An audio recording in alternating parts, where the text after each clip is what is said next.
ધોરણ 11 રસાયણ વિજ્ઞાન એકમ 4 રાસાયણિક બંધન અને આણ્વીય રચના ભાગ 18. આજના ભાગમાં આપણે ચર્ચા કરીશું આણ્વીય કક્ષકવાદ અંગે. Molecular orbital theory. Molecular orbital theory માટે ઈસવીસન 1932 હુન્ડ અને આર.એસ. મોલિકને આણ્વીય કક્ષકવાદ વિકસાવ્યો. આ વાદની જે વિશિષ્ટતાઓ છે એ વિશિષ્ટતાઓ અંગે ચર્ચા કરીએ તો પરમાણુઓના ઇલેક્ટ્રોન જેમ જુદી જુદી પરમાણુય કક્ષકમાં રહેલા હોય તેમ અણુમાં રહેલ ઇલેક્ટ્રોન જુદી જુદી આણ્વીય કક્ષકમાં રહેલા હોય છે. આપણે શરૂઆતમાં ચર્ચા કરી કે દાખલા તરીકે સોડિયમ પરમાણુ છે, એ સોડિયમ પરમાણુનો પરમાણુ ક્રમાંક 11 છે. તો એની ઇલેક્ટ્રોનની સંરચના જોઈશું 1s2 2s2 2p6 3s1. તો અહીં જે તે ઇલેક્ટ્રોન જે તે કક્ષા અને એની સાથેની કક્ષકમાં દાખલ થાય છે.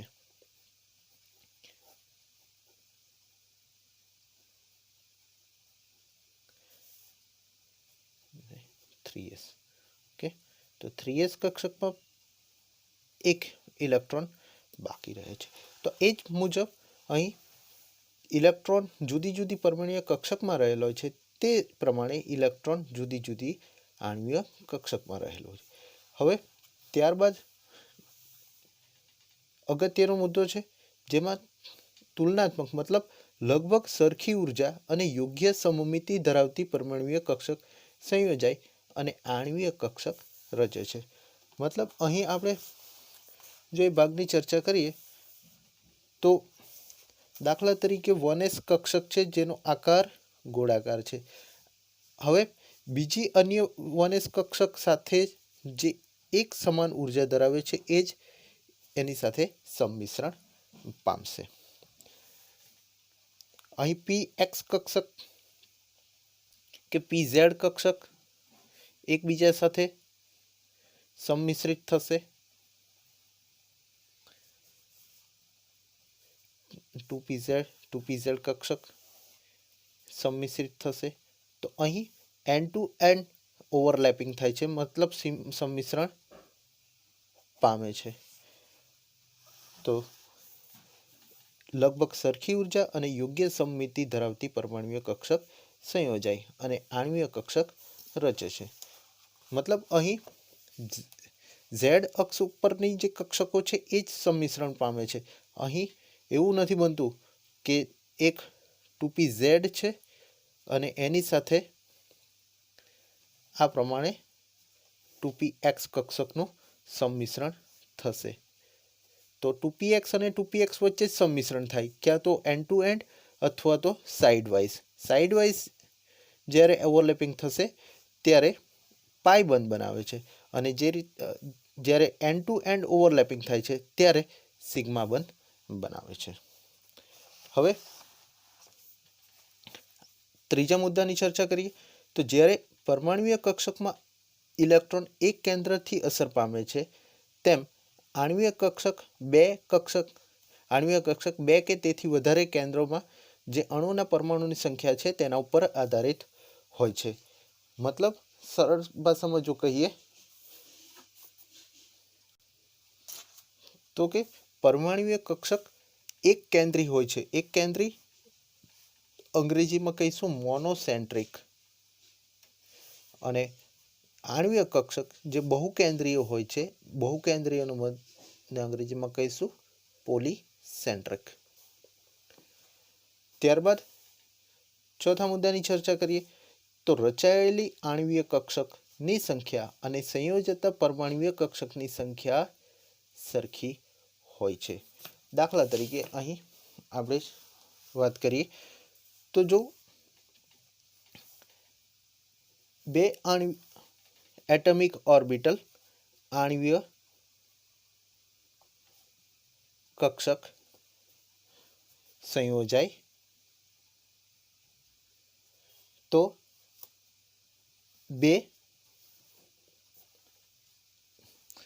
એટમિક ઓર્બિટલ પરમાણુય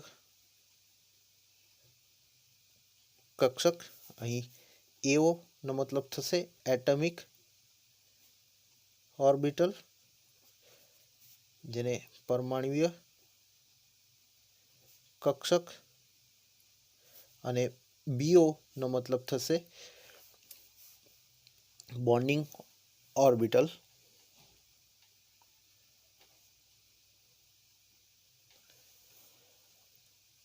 અને MO નો મતલબ થશે મોલેક્યુલર ઓર્બિટલ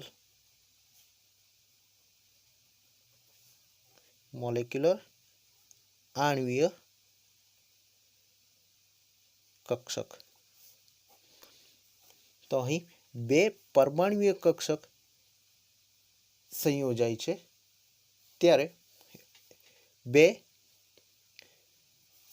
આણ્વીય કક્ષક મોલેક્યુલર ઓર્બિટલ બને, જેમાંની એક એ બોન્ડિંગ મોલેક્યુલર ઓર્બિટલ બંધકારક બોન્ડિંગ મોલેક્યુલર ઓર્બિટલ બંધકારક આણ્વીય કક્ષક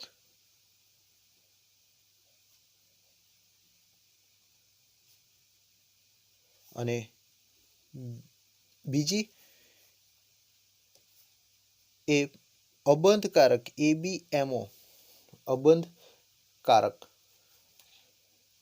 ઇલેક્ટ્રોન અબંધકારક આણ્વીય કક્ષક એન્ટી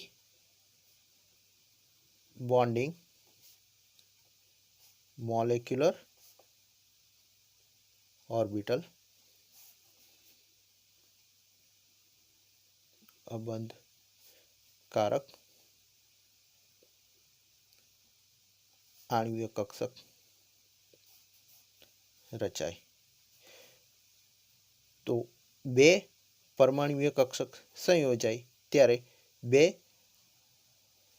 આણ્વીય કક્ષક બને, જેમાંની એક બંધકારક આણ્વીય કક્ષક હોય અને બીજી અબંધકારક આણ્વીય કક્ષક હોય, જેને અહીં sigma anti bonding asterisk sign જેને સિગ્મા એન્ટી બોન્ડિંગ તરીકે ઓળખીશું અને અહીં સિગ્મા બોન્ડિંગ મોલેક્યુલર ઓર્બિટલ। સાથે સાથે અહીં બે બાબતની ચર્ચા કરીએ તો બોન્ડિંગ મોલેક્યુલર ઓર્બિટલ ને સાઈ MO તરીકે લખવામાં આવે છે, અહીં નિર્દેશ કરવામાં આવે છે તો સિગ્મા તરીકે, અને anti bonding ABMO anti bonding molecular orbital psi ABMO અથવા તો અહીં લખીશું psi star molecular orbital asterisk sign સાથે। અને આ રીતે જે આણ્વીય કક્ષકો રચાય છે એ આણ્વીય કક્ષકોને સામાન્યતઃ molecular orbital linear combination of atomic orbital LCAO તરીકે ઓળખીશું, જેમાં અહીં ગાણિતીય રીતે ચર્ચા કરીએ તો આણ્વીય કક્ષકોની રચના પરમાણુય કક્ષકોના રૈખિક સંગઠનથી રચાતી વર્ણવી શકાય, જેમાં વ્યક્તિગત પરમાણુય કક્ષકના તરંગ વિધેયના સરવાળા કે બાદબાકી દ્વારા દર્શાવી શકાય। તો સાઈ MO અહીં સાઈ એક તરંગ વિધેય છે, એમાં psi MO molecular orbital equal to psi A plus or minus psi B, અને આ રીતે બે આણ્વીય કક્ષક સિગ્મા અને સિગ્મા એન્ટી બોન્ડિંગ રચાશે, જેમાં sigma equal to psi A plus psi B sigma anti bonding equal to psi A minus psi B, જેમાં અહીં બંધકારક પરમાણુય કક્ષકોને કહેવાય તો પરમાણુય કક્ષકોના સરવાળાથી મળેલી આણ્વીય કક્ષકને બંધકારક આણ્વીય કક્ષકો બોન્ડિંગ મોલેક્યુલર ઓર્બિટલ BMO કહે છે, જ્યારે પરમાણુય કક્ષકોની બાદબાકીથી મળેલી આણ્વીય કક્ષકોને સિગ્મા એન્ટીબોન્ડિંગ બંધ પ્રતિકારક એન્ટીબોન્ડિંગ મોલેક્યુલર ઓર્બિટલ બંધ પ્રતિકારક આણ્વીય કક્ષક કહે છે. ત્યારબાદ અહીં એનર્જી લેવલ ડાયાગ્રામની જો ચર્ચા કરીએ તો પરમાણ્વીય કક્ષક સાઈ એ અને સાઈ બી અને એના દ્વારા જે રચાતી આણ્વીય કક્ષક, તો આ બંનેનો સરવાળો અને બાદબાકીની વાત કરી છે. અને એની વધતી ઉર્જા, તો અહીં બંધ પ્રતિકારક પરમાણ્વીય કક્ષક કરતાં વધારે ઉર્જા હોય અને અહીં બંધકારક કક્ષક પરમાણ્વીય કક્ષક કરતાં ઓછી ઉર્જા ધરાવતું હોય. તો એક આ એનર્જી લેવલ ડાયાગ્રામ સાથે સાથે અહીં જે મુખ્ય ચર્ચાના વિષયો છે એમાં મોલેક્યુલર ઓર્બિટલ થિયરીમાં સૌ પ્રથમ છેલ્લે આપણે જોઈએ તો પરમાણ્વીય કક્ષકોની જેમ આણ્વીય કક્ષકો પણ આઉફબો સિદ્ધાંત, પૌલીનો નિષેધ સિદ્ધાંત અને હુન્ડના નિયમને પાળે છે. આ મુદ્દો ખૂબ જ અગત્યનો છે. હવે આગળ આપણે ચર્ચા કરીએ તો બંધકારક આણ્વીય કક્ષકની ઉર્જા હંમેશા બંધ પ્રતિકારક આણ્વીય કક્ષક કરતાં ઓછી હોય છે, જેની આપણે ચર્ચા અહીં કરી. ત્યારબાદ જેમ પરમાણુ કેન્દ્રની આસપાસ ઇલેક્ટ્રોન સંભાવ્યતા વહેંચણી પરમાણ્વીય કક્ષક વડે દર્શાવાય છે, તેમજ આણ્વીય કક્ષક પાસે અણુઓના કેન્દ્રની સમૂહની આસપાસ ઇલેક્ટ્રોન સંભાવ્યતા વહેંચણી આણ્વીય કક્ષક વડે દર્શાવાય છે. તો મુખ્ય મુદ્દાની જો ચર્ચા કરીએ તો અહીં પરમાણ્વીય કક્ષકની જેમ આણ્વીય કક્ષક પણ આઉફબો સિદ્ધાંત, પૌલીનો નિષેધ સિદ્ધાંત અને હુન્ડના નિયમને પાળે છે. આ ખૂબ જ અગત્યનો મુદ્દો છે. આગળ જો વાત કરીએ તો અહીં બંધકારક આણ્વીય કક્ષકની ઉર્જા હંમેશા ઓછી હોય છે. ત્યારબાદ અગત્યનો મુદ્દો કે આણ્વીય કક્ષ રચાયેલી આણ્વીય કક્ષકની સંખ્યા અને સંયોજતા પરમાણ્વીય કક્ષકની સંખ્યા હંમેશા સરખી હોય છે. હવે ખૂબ જ અગત્યની થિયરી પરીક્ષાલક્ષી પણ 3 માર્ક્સ માટે કે પરમાણ્વીય કક્ષકોના સંગઠન માટેની શરતો જણાવો. 3 માર્ક્સ માટે એમાં મુખ્યત્વે 3 શરતો છે. 3 શરતોમાં પ્રથમ શરત સંયોજતી પરમાણ્વીય કક્ષકોની સરખી અથવા લગભગ સરખી ઉર્જા હોવી જોઈએ. અર્થાત વનેસ કક્ષકની સાથે વનેસ કક્ષક જોડાઈ શકે. અહીં વનેસ કક્ષક એ ગોળાકાર આકાર ધરાવે છે અને બીજી વનેસ કક્ષક છે એ પણ એક ગોળાકાર આકાર ધરાવે છે. મતલબ બંનેની ઉર્જા કેવી છે? એક સમાન છે. એ સરળ એ રીતે એ સંયોજાઈ શકે. 2p કક્ષકની વાત કરીએ તો એમાં px, py અને pz કક્ષકો એમની ઉર્જા લગભગ સમાન હોય છે. મતલબ અહીં જ્યારે 2pz કક્ષકો એકબીજા સાથે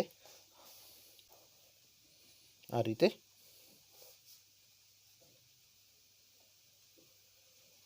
અહીં સંયોજાઈ શકે. 2pz અને 2pz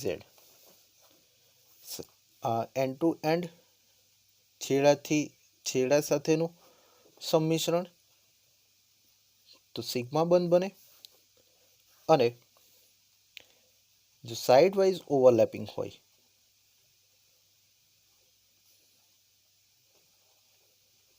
આ રીતે તો પાઈ બંધ બને. ઓકે,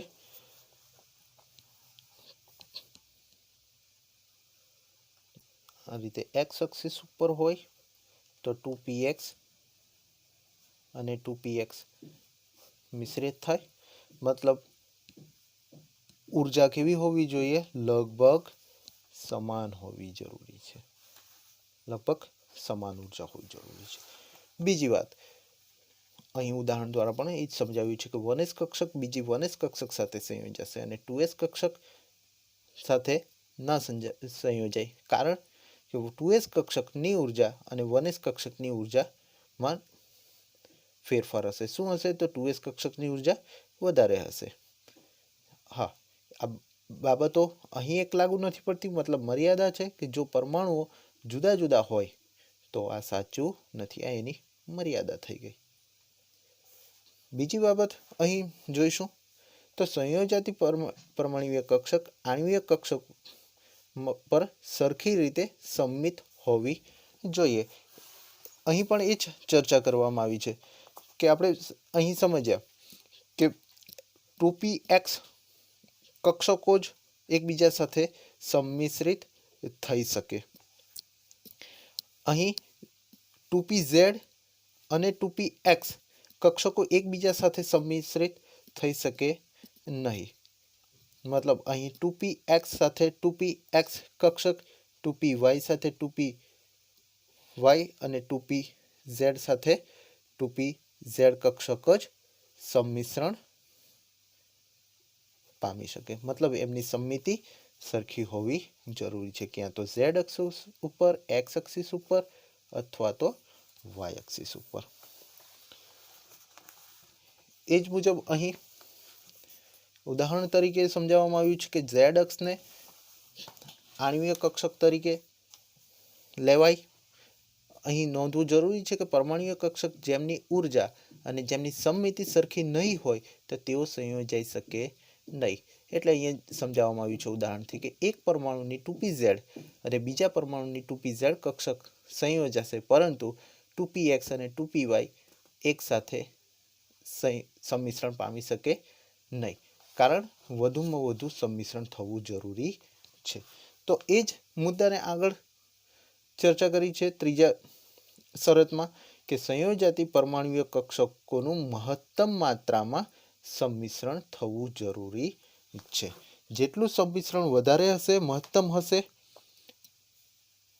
તો આણ્વીય કક્ષકોના કેન્દ્ર વચ્ચે ઇલેક્ટ્રોન ઘનતા વધારે થશે. તો ત્રણ શરતો અગત્યની છે. નંબર 1, લગભગ સમાન ઉર્જા હોવી જરૂરી છે. બીજું, સરખી સમમિતિ હોવી જરૂરી છે.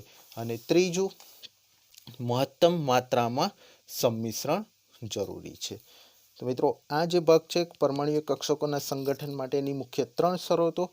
નેક્સ્ટ ભાગમાં આપણે ચર્ચા કરીશું આણ્વીય કક્ષકોના શક્તિ સ્તર આલેખ અંગે. Thank you very much.